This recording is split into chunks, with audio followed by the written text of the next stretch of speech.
મિત્ર, કહેવાય છે ને કે દીકરી વહાલનો દરિયો, પિતાને વાલી દીકરી.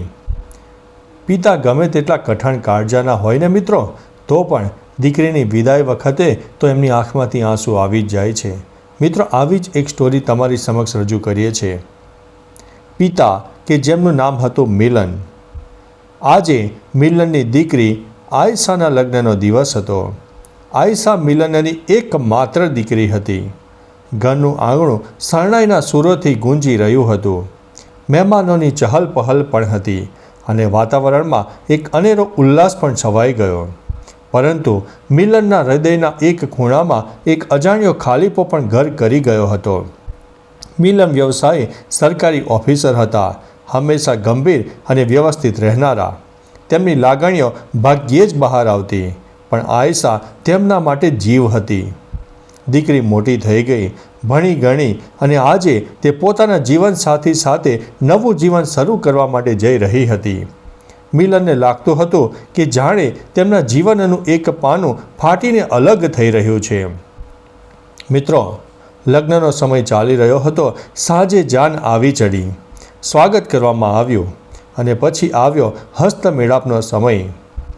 મંડપમાં આયશા અને વરરાજા ધ્રુવ બેઠા હતા. મિલન અને તેમના પત્નીએ પોતાની દીકરીનો હાથ ધ્રુવના હાથમાં મૂક્યો. આયશાનો હાથ મિલનના હાથમાં આવ્યો. એ સ્પર્શ એટલો નરમ અને પરિચિત હતો કે મિલનની આંખોમાંથી એક ક્ષણ માટે જળજળિયા આવી ગયા. તેમણે પોતાની લાગણીઓને સંભાળીને વિધિ પૂરી કરી. ત્યારબાદ મંગલ ફેરાની વિધિ શરૂ થઈ ગઈ. 7 ફેરા ફરતી વખતે આયશાએ જ્યારે મિલનની સામે જોયું, ત્યારે મિલને ફક્ત હસીને તેને હિંમત આપી. પણ તેના મનમાં એક સવાલ ગુમરાતો હતો: શું હવે આયશા આ ઘરમાં મહેમાન બની જશે? બધી વિધિઓ પૂર્ણ થઈ ગઈ અને અંતે આવ્યો વિદાયનો સમય. આયશા તૈયાર થઈને ઊભી હતી. બધા રડતા હતા, પણ મિલન મક્કમ થઈને ઊભા હતા.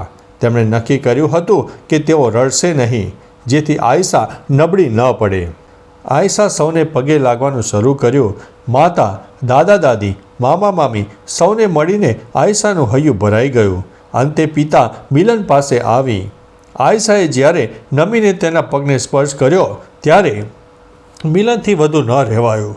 તેમણે આયશાના માથા પર હાથ મૂક્યો અને લાંબો શ્વાસ લઈને ધીમા પણ ગંભીર અવાજે કહ્યું: બેટી, હવે તું સાસરે જઈ રહી છે.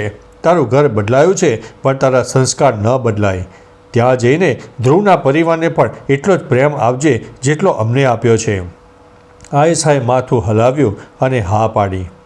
મિલને આગળ કંઈ ન કહ્યું, માત્ર એક અણધાર્યું કામ કર્યું. તેમણે આયશાના માથા પરથી હાથ હટાવ્યો અને ઝડપથી 1 સેકન્ડ માટે આયશાને હાથ ફરી પોતાના હાથમાં લીધો.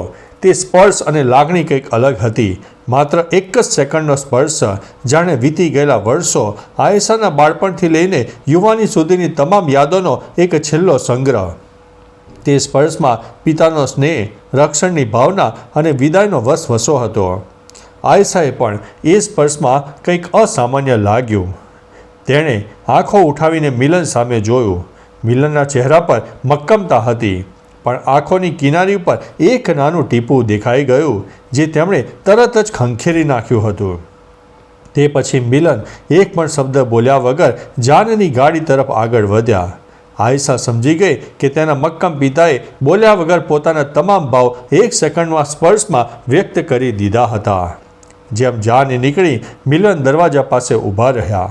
આયશાએ પાછળ ફરીને જોયું. ગાડી ધીમે ધીમે દૂર થઈ રહી હતી.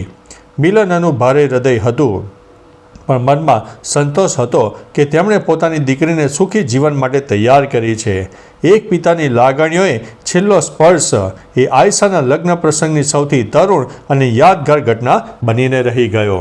તો મિત્રો, આ સ્ટોરી તમને પસંદ આવી હોય તો સ્ટોરીને લાઇક કરવાનું અને શેર કરવાનું ભૂલતા નહીં. આપણે ફરીથી એક નવી સ્ટોરી લઈને મળતા રહીશું. ત્યાં સુધી અમને રજા આપશો. નમસ્તે.